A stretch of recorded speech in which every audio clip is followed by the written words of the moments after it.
अपने शास्त्रों में ऐसी ऐसी बातें हैं कि जिससे आप जो चाहो वो हो सकता है। असंभव संसार में कुछ भी नहीं है, ये बात पक्की करके रखो। कोई ऐसा पद नहीं है जिसको आप पा नहीं सकते हो, कोई ऐसी ऊंचाई नहीं है जिसको आप छू नहीं सकते हो। ये एकदम पक्की बात है, आप मानो चाहे न मानो, लेकिन पक्की बात है। आजमाओ और फायदा ले लो, आपकी मर्जी की बात है, लेकिन ऐसी कोई ऊंचाई नहीं है जिसको आप पा नहीं सकते हो। चांगदेव ऋषि थे, वो 1400 वर्ष के ऋषि हो गए। बोलो, 14 बार उन्होंने मृत्यु को ठेल दिया।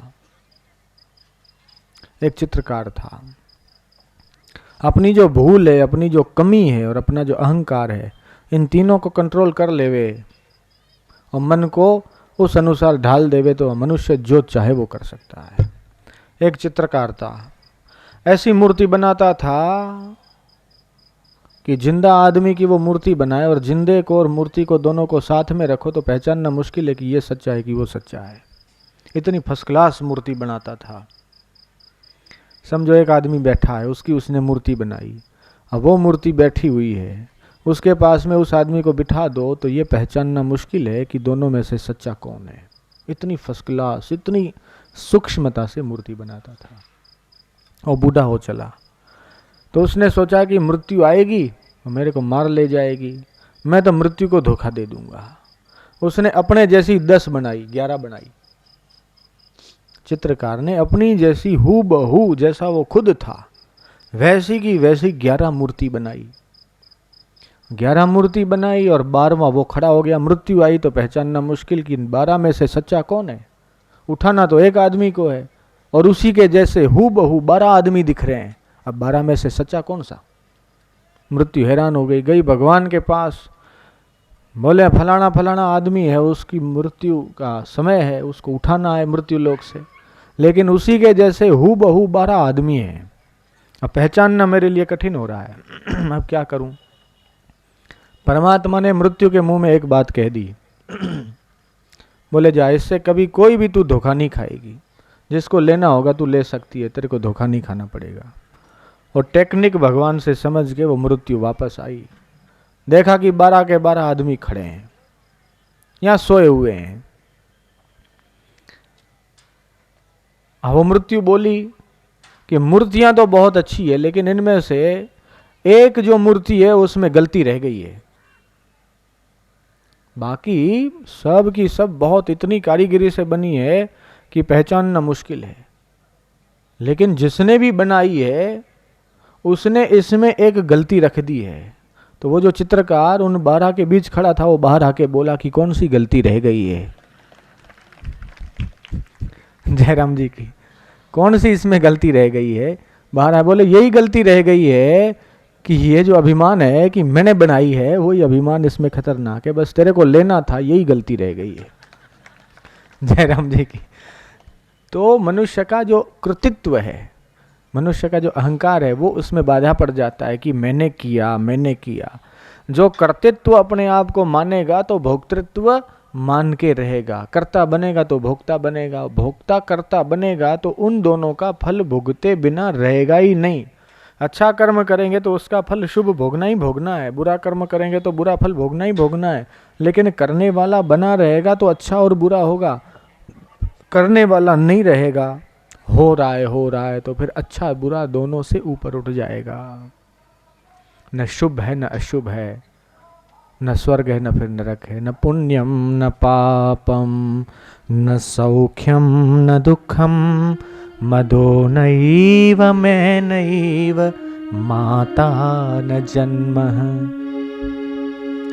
अहम निर्विकल्पो निराकार रूपो, विभुर्व्याप्त सर्वत्र सर्वेन्द्रियाणि, सदा में समत्वम न मुक्तिर्न बंध, चिदानंद रूप शिवोहम शिवोहम।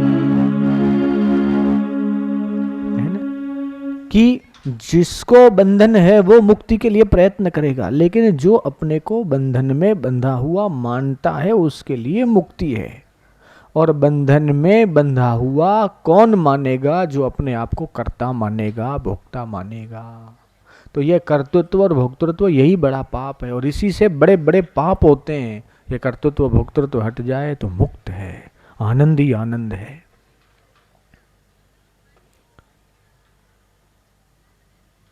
न मे द्वेष रागो न मे लोभ मोहो मदो नैव मे नैव माता न जन्म न बंधुर्न मित्रं गुरुर्नैव शिष्यः चिदानंद रूपः शिवोहम शिवोहम। जहां द्वेष है वहीं तो राग होगा, जहां राग होगा वहीं द्वेष जन्म लेगा, लेकिन उस परमात्मा में न द्वेष है न राग है।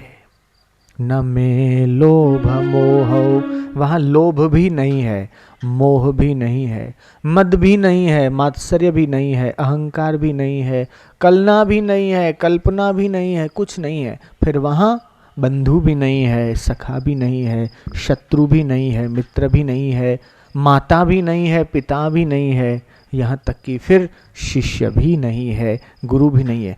चूंकि यह स्थिति बहुत ऊपर है, लेकिन उससे पहले तो यज्ञ चाहिए, तप चाहिए, होम हवन चाहिए, जप चाहिए, स्वाध्याय चाहिए, सत्संग चाहिए, दान दक्षिणा चाहिए, परस्पर देवो भव की भावना चाहिए।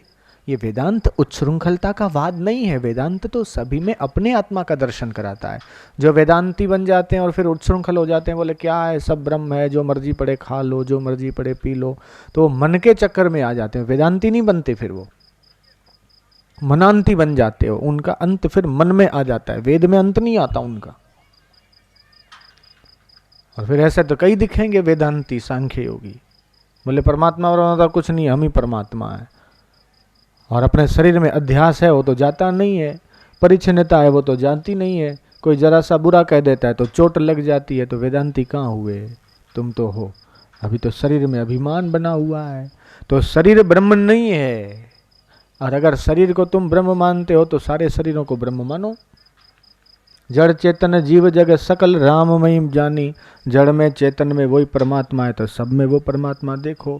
अपने अंदर परमात्मा देखते हैं, दूसरे के अंदर परमात्मा नहीं देखते हैं, बोलो। फिर चाहे वो नाथ द्वारा के पुजारी बन जाएं तो भी क्या है, भगवान को भोग लगाएं, उनको श्रृंगार करें। श्री जी महाराज को वो दामोदर लाल जी था, वो नरो नाम की लड़की के मोह में पड़ गया, तो नाथ जी का जो हीरा था मुखमंडल का वो भी लेके चोरी करके भग गया। तो भगवान के खास द्वारपाल बन गए, जय विजय, और फिर भी क्या, फिर भी पतन हुआ। सनक सनंदन सनातन सनत कुमार 4 ऋषि कुमार थे, वो गए भगवान से मिलने, तो बोले मैं नहीं जाने दूंगा। अरे भाई जाने दे, दूर से आए हैं, उनसे मिलना है, कोई स्वार्थ है नहीं, परमात्मा की बातें करनी है, मिलना है। संत तो भगवान का रूप होते, लेकिन वो संत में भी उन्होंने अपना अहंकार को रखा, जाओ तुमको नहीं मिलने देंगे, बाहर खड़े रहो। 1 बार 2 बार 3 बार बोला, नहीं दिया तो जा, तुम द्वारपाल हो, तुमको इतना अभिमान कि हम भगवान के द्वारपाल हैं, 3 बार तुम्हारा असुर कुल में जन्म होगा, हमारा संतों का श्राप है, निष्फल नहीं जाएगा। तो भगवान और भगवान के प्यारे जो संत होते हैं उनसे टेढ़ा नहीं चलना चाहिए। जयराम जी की बोलना पड़ेगा, उनकी निंदा नहीं करनी चाहिए, उनसे टसल नहीं करनी चाहिए, टेढ़ा नहीं चलना चाहिए, नहीं तो बर्बादी होती है, पीढ़ियां खत्म हो जाती है। एड़ा एड़ा कही गया रावण कौरव केरो कंस, जयराम जी की, उनसे अनुकूल बन के चलना चाहिए। जो अनुकूल बन के नहीं चलते हैं तो उनको फिर देखो मुसीबत आती है। ऐसे एक नहीं कई उदाहरण हैं।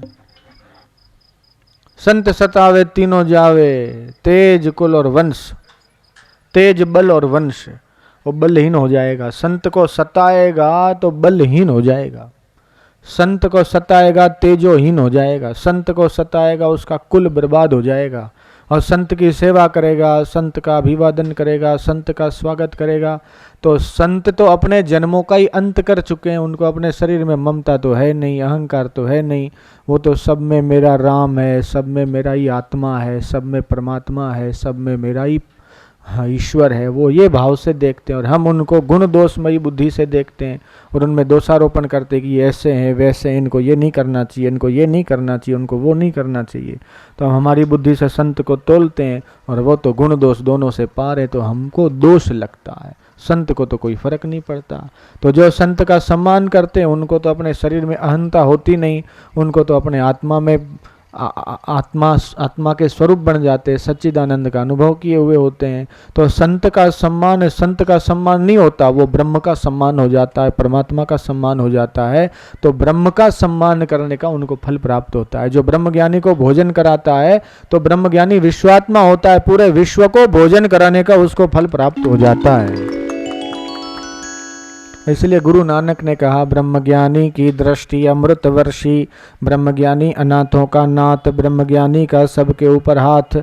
नानक ब्रह्मज्ञानी की मत गत कौन बखाने, नानक ब्रह्मज्ञानी की गत मत ब्रह्मज्ञानी जाने। जेको जन्म मरण ते डरे, साध जना की शरणी पड़े। जेको अपना दुख मिटावे, साध जना की सेवा पावे। साधु के संग प्रभु लागे मीठा, साधु के संग प्रभु अमृत दीठा। साधु की शोभा साधु बनी आई, बहुत बड़ा लंबा चौड़ा गुरु ग्रंथ साहब में लिखा हुआ है। कभी मौका मिले तो आप पढ़ लेना। यहाँ भी गुरुद्वारा होगा कि नहीं मुझे पता नहीं है, लेकिन जहाँ भी गुरुद्वारे हैं वहाँ देखो सिखों में कितनी भक्ति है, कितनी श्रद्धा है। गुरु तेग बहादुर बोलिया, सुनो सिखो बड़भागिया, धड़ दे दीजिए धर्म नहीं छोड़िए। अपना धड़ चला जाए तो चला जाए, लेकिन अपना धर्म नहीं छोड़ना चाहिए। ऐसा गुरु ने, सिखों के जो गुरु थे उन्होंने ऐसा कहा।